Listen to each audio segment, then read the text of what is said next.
What's going on, everybody, and welcome to Monday, January 18th, 2021. We're here in Toronto, Ontario to react to all the greatest moments, the most heartbreaking moments of the NHL opening weekend.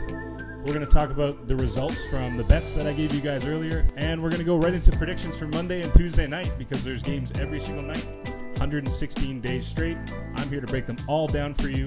Hardest working NHL gambling podcast on YouTube. If you like the content and you like making money, tell your friends and please like and subscribe to the channel. Thank you. So let's take a look at some of the results from this weekend. On Friday night, I went 5-1. On Saturday, I went 6-4. And on Sunday, I went 0-2, which hurt a little bit. So that takes me to 11-7 and 20-13 overall, which is still pretty good. Is that good? I'm not sure if that's good or not. Which is above 50%, and the best gamblers of the world are aiming for that. As far as bets go, I went 2 for 2 on Friday night with the Avalanche winning in regulation and Nathan MacKinnon scoring a goal.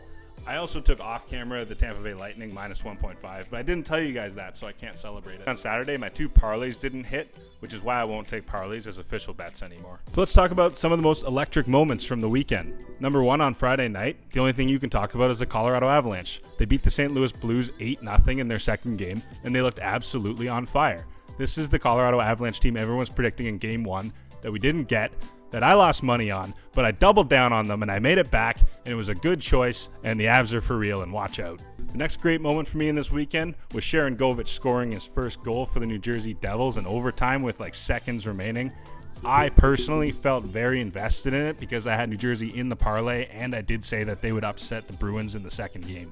That wasn't the only last-second goal. Ryan Suter tied the game with seconds left for the Minnesota Wild, who went on to win for me. William Karlsson scored for the Vegas Knights to tie with a minute left and then go to overtime and win with Pacioretty for me. The last electric moment was the Tim Stutzle clap bomb out of midair. It was unbelievable. If you haven't seen it yet, you got to Google it. It's just hand-eye coordination like you wouldn't believe. This guy's a rookie. That's his first goal. So the first thing I got right is the Devils beating the Bruins in Game 2. I told you the Devils would beat the Bruins in Game 2. I told you the Senators would take one of the games about the Maple Leafs, but I was wrong about the game that it was. I told you Kirill Kaprizov would transition to the NHL no problem as he got an assist in the overtime winner. I told you the Preds would win. I told you the Rangers had weapons and they'd answer those Islanders. I told you the Capitals and the Penguins would probably go over. And the last thing I told you is what the Maple Leafs are. I'm not going to get too much into the Leafs because there's plenty of channels on YouTube that are already doing exactly that. All I want to tell you is what you need to know about the Leafs for the purposes of gambling. If you're trying to win a championship with the Toronto Maple Leafs, they are wildly unpredictable. But if you're trying to win a little money gambling on hockey games, you know the Toronto Maple Leafs are going to be favorites in a lot of games, and you know they don't deserve to be favorites in a lot of games. That's a good thing to know when you're gambling on them. Look for the underdog value when there's Leafs games. So what did we learn over this past NHL weekend? Well, for one, the Montreal Canadiens are not to be taken lightly. The Canadiens are a scrappy team. Nick Suzuki looks great. Shea Weber's still doing his thing. There's no reason to believe that if the Canadiens play the way they're playing, they won't continue to be successful in this Canadian division. I can say the exact same thing about the Ottawa Senators until I'm proven wrong. Massive underdogs are a myth in this sport. What else did we learn? If you want to predict an Oilers game, heads McDavid scores a hat trick, tails he doesn't.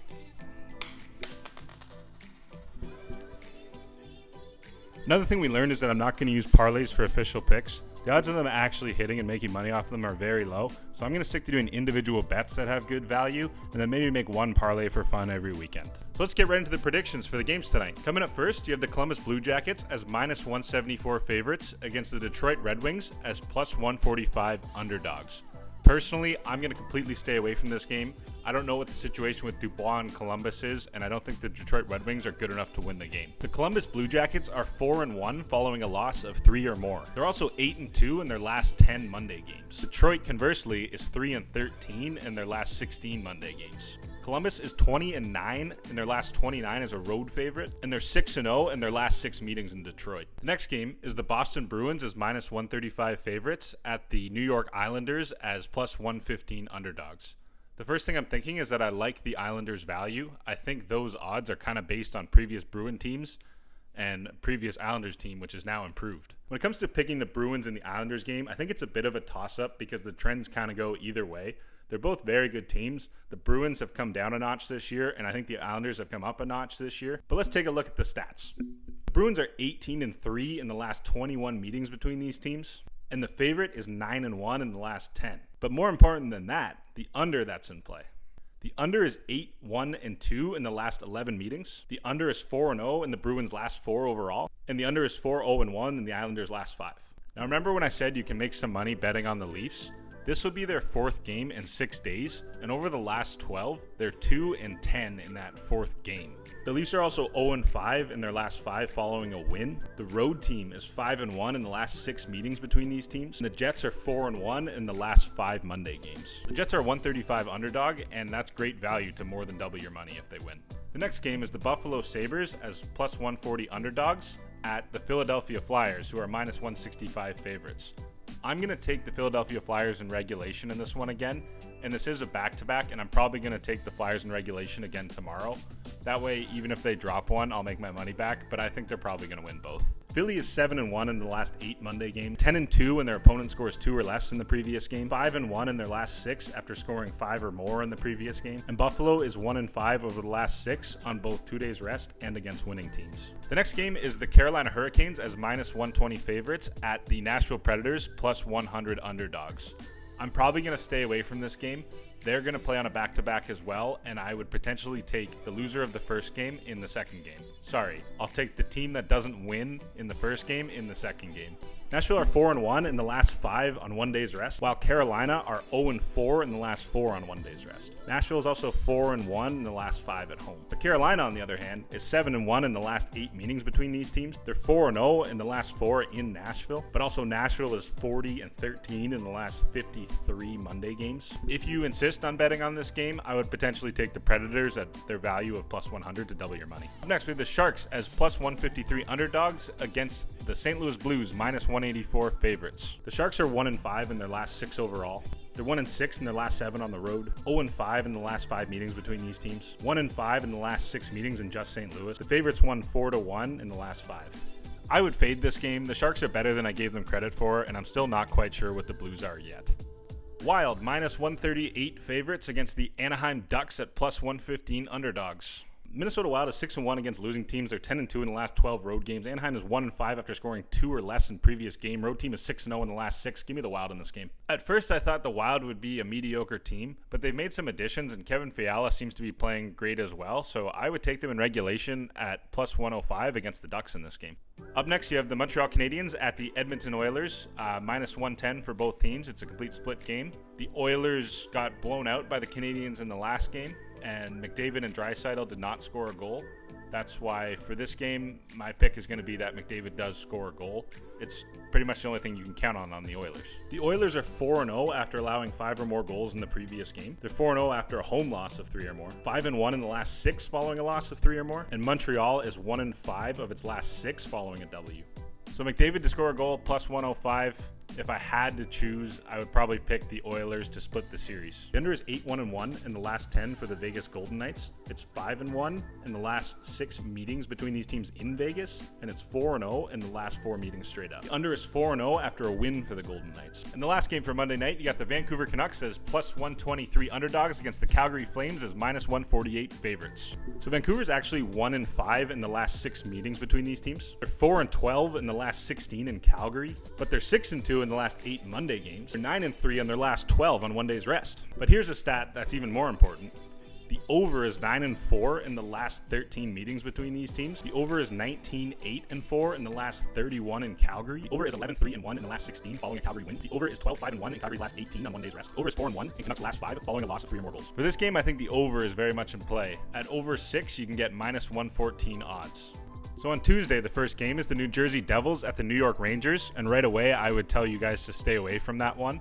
If I had to lean, I think the Rangers will take it. The next game is the rematch between the Sabres at the Philadelphia Flyers, and like I said earlier, I would take the Flyers in both games, regulation. The next game is the Blackhawks Game 2 against the Florida Panthers, and I really thought the Blackhawks would win because they'd already played a couple games and it was the Panthers' first game, but they didn't. And I think the problem is the Hawks stink. The Hawks are just bad, and they're going to be so bad this season, and I'm going to take the Panthers in this game. Up next is Washington Game 2 against the Pittsburgh Penguins. The first game was a complete toss-up. It went over. I don't know what's going to happen in the second game, so I'm going to stay away. If I had to lean, give me the Capitals. Split the series. The next game's kind of interesting. The Jets against the Ottawa Senators. The way I see it, if the Jets lose to the Toronto Maple Leafs, they're going to beat the Ottawa Senators. But if they beat the Toronto Maple Leafs, they're going to lose to the Ottawa Senators. I don't know why. That's just my gut feeling. The next game is game 2 between the Detroit Red Wings and the Columbus Blue Jackets. I would potentially take the loser of the first game and the second game to split the series, but I would also completely stay away from these matchups. Game 2 of the Hurricanes at the Nashville Predators. I think it's going to be a split series, so whoever lost the first game, take that team. And the last game on Tuesday night is the Colorado Avalanche at the Los Angeles Kings. I think they're a far superior team, so I'm going to take the Avalanche in regulation at plus 105 odds. With all of that out of the way, let's get to our official picks for Monday and Tuesday night, who I think is going to win and who I think is going to lose. Monday night, the Columbus Blue Jackets, the New York Islanders, the Winnipeg Jets, the Philadelphia Flyers. I think Nashville is going to take the first game of that series, but I believe it will be a split, so if they don't win it, take them in the next game. I think the St. Louis Blues are going to win, the Minnesota Wild are going to win, the Oilers win, and the Flames are going to beat the Canucks. On Tuesday, I'm going to take the Rangers. I hate it, but I'm taking them. I'm going to take the Flyers. I think they're going to keep on winning. I'm going to take the Panthers. I think the Hawks stink. I'm going to take the Capitals because the Penguins won the first game. I'm going to take the Jets against the Senators if the Jets lose to the Leafs. But if the Jets beat the Leafs, I'm going to take the Senators against the Jets. I'm going to take Detroit to split the series, and they stink, and I hate it, but I think they're just going to split the series against the Blue Jackets. Whoever loses the first game between the Hurricanes and the Predators is going to win the second game. And the final pick is the Colorado Avalanche over the Los Angeles Kings. So my official bets for the early week, starting with Monday night, I got to take the Jets as plus 100 underdogs against the Toronto Maple Leafs. I'm going to take the over in the Vancouver and Calgary game at minus 114 odds. I'm going to take an NHL player prop of Connor McDavid to score a goal anytime at plus 105. And I'm going to take the Knights and the Coyotes going under 5.5 at plus 100. And then on Tuesday night, the only bet I'm making is the Avalanche winning in regulation over the Los Angeles Kings. So that's it for me, everyone. Thank you for watching. Please like and subscribe if you enjoy the content. I wish you all luck. I hope we all make money, and I'll see you on Wednesday. Cheers. Please let me know in the comments which bets you like, which bets you hate, and which bets I help you win on.